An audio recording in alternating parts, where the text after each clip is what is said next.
Hello guys, ಎಲ್ಲರಿಗೂ ನಮಸ್ಕಾರ. ಎಲ್ಲರೂ ಹೇಗಿದ್ರೆ ಎಲ್ಲರೂ ಚೆನ್ನಾಗಿದ್ರೆ ಅನ್ಕೋತೀನಿ. ನಾನು ನಿಮ್ಮ ಆಲ್ ಇನ್ ಒನ್ ಕನ್ನಡಿಗ ಸುದರ್ಶನ್ ಮಾತಾಡ್ತಾ ಇರೋದು. ಸೊ ಇವತ್ತು ಜಾಸ್ತಿ ವೀಡಿಯೋ ಮಾಡಲಿಲ್ಲ, ಯಾಕಂತಂದರೆ ಸ್ವಲ್ಪ ಬ್ಯುಸಿ ಇದ್ದೆ. ಯಾಕಂದರೆ ಲೋಗೋ ಲಾಂಚ್ ಆದಮೇಲೆ ಅದೇ ಒಂದು ಹ್ಯಾಂಗ್ ಓವರಲ್ಲಿದೆ, ಅದಕ್ಕೋಸ್ಕರ ವೀಡಿಯೋ ಮಾಡೋಕ್ಕಾಗಿರಲಿಲ್ಲ.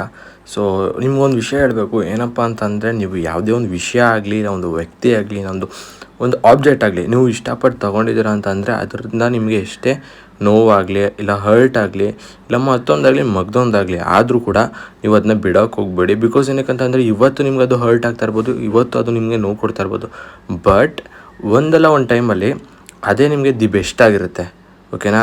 ದಿ ಬೆಸ್ಟ್ ಚಾಯ್ಸ್ ಆಗಿರುತ್ತೆ. ಸೊ ಅದಕ್ಕೋಸ್ಕರ ಯಾವುದೇ ಕೆಲಸ ಆದ್ರೂ ಬಿಡೋಕೆ ಹೋಗ್ಬಿಡಿ, ಹಠದಿಂದ ಮಾಡಿ ಆ್ಯಂಡ್ ಗಿವ್ ಅಪ್ ಮಾಡೋಕೆ ಹೋಗ್ಬಿಡಿ. 99.9% ಕೂಡ ನಿಮ್ಮ ಕಡೆಯಿಂದ ಎಫರ್ಟ್ಸ್ ಹಾಕಿ ಆ ಕೆಲಸ ಆಗಲಿ ಅಂದರೆ ಆ ವ್ಯಕ್ತಿ ಆಗಲಿ ಅಂದರೆ ಆ ಒಂದು ವಿಷಯ ಆಗಲಿ ಅದು ಸಕ್ಸಸ್ಫುಲ್ ಆಗುತ್ತೆ. ಸೊ ಊಟ ಮಾಡಿದೆ ಮಲ್ಕೋತಾ ಇದ್ದೀನಿ ಗೈಸ್. ಸೊ ಬಾಯ್, ಎಲ್ಲರೂ ಊಟ ಮಾಡಿ ಮಲ್ಕೊಳ್ಳಿ ಆ್ಯಂಡ್ ಫಾಲೋ ಮಾಡಿ, ಲೈಕ್ ಮಾಡಿ.